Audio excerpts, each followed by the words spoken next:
IAS. Forum dengan Alaida Sosib, Renal, Renai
এখন এটা একটা আমাদের টার্গেট মেইন জিনিস 8 শিডিউলে অন্তর্ভুক্ত করা গুরুত্বপূর্ণ। আমি যদি 8 শিডিউলে অন্তর্ভুক্ত না করতে পারি আমার ভাষাকেই যোগ্যতা পাবে না, আমরা সেটা গুরুত্ব দিচ্ছি।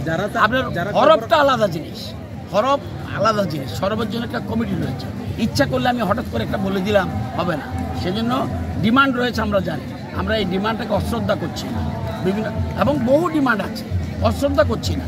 এবং হঠাৎ করে একজন বললো সাথে সাথে আমরা করে দেবো, এইগুলো কমিটমেন্ট বলাটা একজন মন্ত্রীর পক্ষে শোভনীয় নয়। আমরা বলছি আমাদের গুরুত্ব যেটা 8 শিডিউলে অন্তর্ভুক্ত করা। 8 শিডিউলে যদি অন্তর্ভুক্ত না করি তাহলে কিচ্ছু হবে না। এই জন্য আমরা আপনার যে ডিমান্ড আসবে, ডিমান্ডটা আসলে ভালো, যত বেশি ডিমান্ড আসবে আমরা চর্চা করতে পারবো। স্যার, এই শিডিউলে অন্তর্ভুক্ত করতে হলে স্ক্রিপ্টের তো প্রয়োজন হয়, তো এই ব্যাপারে কীরকম কার্যক্রম? সেখানে আমাদের সংবিধান অনুসারে আমরা করব। সংবিধান স্বীকৃত যে ভাষা, সংবিধান স্বীকৃত ভাষা এবং স্ক্রিপ্টের মধ্যে রয়েছে।